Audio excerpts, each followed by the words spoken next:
Sensation, le MAG. Depuis 2002, l'association Anticor lutte contre la corruption et pour l'éthique en politique afin d'instaurer un rapport de confiance entre les politiques et les citoyens. Pour en parler avec nous, je reçois aujourd'hui Bernard Choquier, référent Anticor des Yvelines.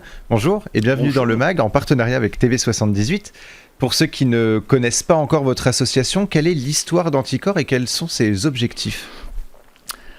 2002, donc, c'est la création d'Anticor. Et en fin de compte, Anticor a été créé par des magistrats et des élus de plusieurs tendances qui voulaient, j'ai envie de dire, lutter contre l'absence de lien entre les citoyens et les élus, lutter contre l'abstention en disant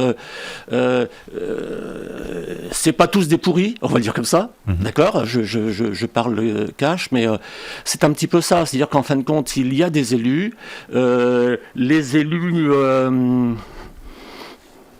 pas clean, entre guillemets, sont une minorité, même si c'est eux qu'on voit sur le devant de la scène. Mais donc, voilà, il faut qu'on ait cette ambition-là de resserrer les liens, de croire en la démocratie participative, etc. Voilà. Et comment se compose l'équipe d'Anticor ? Est-ce qu'il y a principalement des bénévoles ? Il n'y a, je dirais, que des bénévoles. Il y a 2 salariés, avocats, etc. Donc, en fait, j'ai envie de dire, l'équipe dirigeante, bénévole. Or, on croule sous les dossiers. Concrètement, dans l'équipe dirigeante, il y a, on va dire qu'il y a 130 bénévoles en France qui sont d'une part le conseil d'administration, une vingtaine, 21 pour être précis, et environ 90, un peu plus, ou enfin dans ces eaux-là, référents départementaux, donc dans chaque département. Tous bénévoles. Quand on est retraité, c'est bien. Quand on bosse, c'est hard. Oui. Il y a effectivement, traditionnellement, depuis le début, pas mal de magistrats, avocats, etc. dans tous ces bénévoles, ou anciens avocats, anciens magistrats, etc. Voire anciens policiers. Enfin bon, voilà, donc, voire anciens personnels des finances publiques. Enfin bon, voilà. Donc, mais tous bénévoles, ce qui veut dire que financièrement, on ne vit que par les cotisations des adhérents, on a actuellement 6000 adhérents, donc on n'est pas une grande association. Mais ça veut dire qu'on ne peut pas faire tout. Et vous êtes justement en recherche de bénévoles. Est-ce que vous avez besoin de plus de bénévoles justement pour continuer vos actions ? Alors moi j'ai envie de dire, on a besoin de cotisants. On a besoin d'avoir plus de moyens financiers. Il y a beaucoup de dossiers, soyons très francs, dès qu'on engage une action avec avocat, ça coûte plusieurs milliers d'euros à chaque fois. Donc on a besoin d'avoir les moyens financiers et humains d'agir. Ce qui n'est pas vraiment le cas pour l'instant. Alors justement, au niveau de vos actions, en 2022, les élections présidentielles auront lieu. Cette année, ce sont les élections régionales. Est-ce que vous suivez de près les campagnes afin de vous assurer de l'éthique des candidats et qu'aucune fraude ne soit commise ? Ou est-ce que vous faites des propositions aux différents candidats ?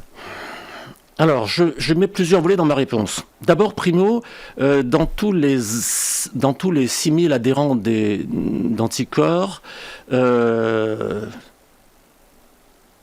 il n'y a pas de majorité politique qui se dégage. Et Anticor veut délibérément être une association transpartisane. Ce qui veut dire qu'on couvre un large champ. Soyons réalistes aussi. Seule une minorité sont des adhérents de partis politiques. D'accord ? Je prends l'exemple des Yvelines. Je dirais, on est 200 adhérents dans les Yvelines. Entre parenthèses, nous devrions être 2000, 3000, etc. Donc, okay. Mais il y a très peu d'adhérents engagés politiquement, il y a très peu d'élus, et je dirais, oui, on couvre dans les Yvelines, mais ça veut dire que chacun a envie, y compris si ça concerne un jour son parti, que les valeurs de moralité, de probité, d'éthique soient mises en œuvre. Et du coup, vous proposez finalement aux candidats des... Alors, en fait, Anticor a, il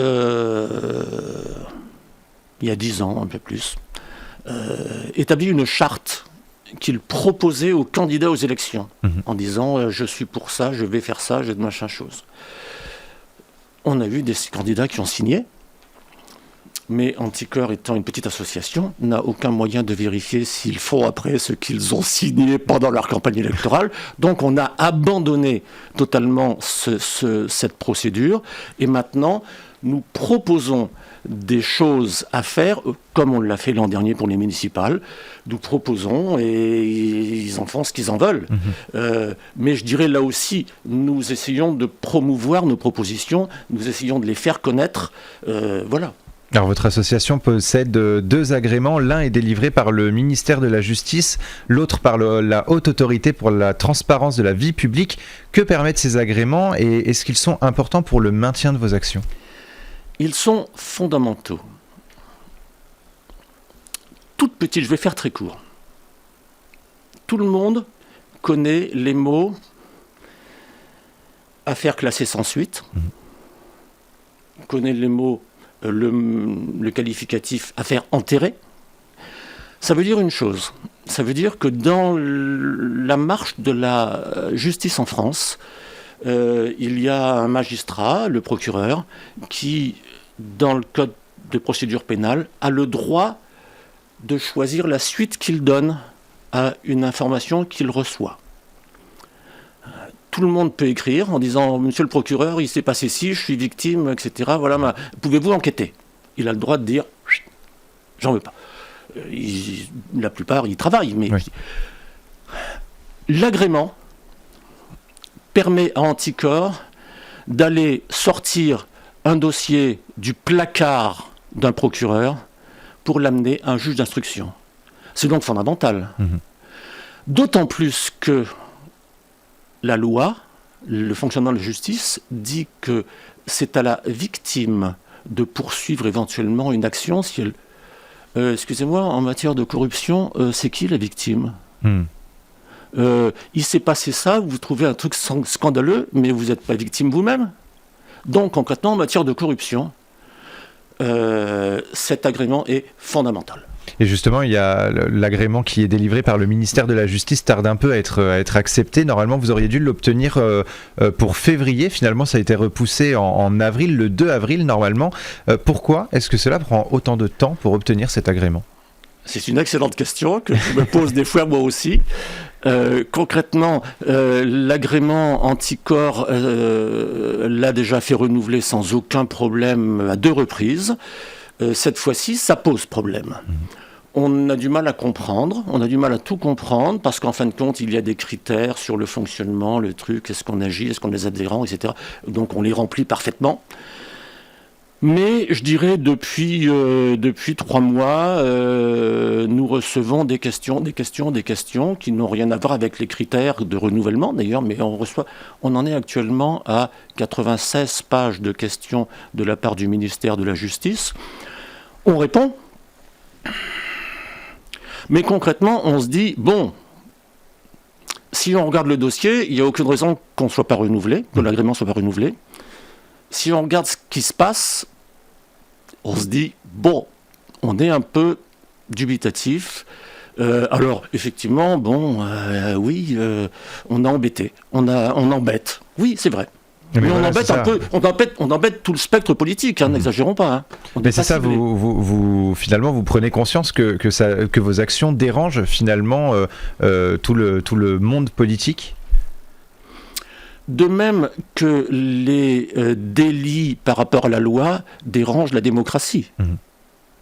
S'il n'y avait pas de délit, si tout le monde respectait la loi, ne faisait pas de détournement de fonds publics ou de prise illégale d'intérêt ou de favoritisme, et qu'on restait dans les clous, nous, on serait restés chez nous tranquillement, mais on va dire que, effectivement, il y a des choses qui se passent, donc on réagit.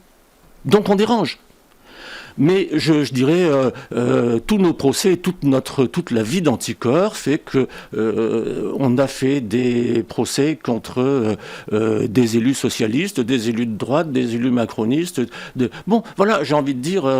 Voilà, c'est pas seulement ciblé sur un seul. Malheureusement, notre fonds de commerce est conséquent. Merci beaucoup Bernard Choquier d'avoir été avec nous sur Sensation. Pour plus d'informations sur votre association, un site existe, www.anticorps.org, et pour revoir ou réécouter cette émission, rendez-vous sur notre site et application Radio Sensation.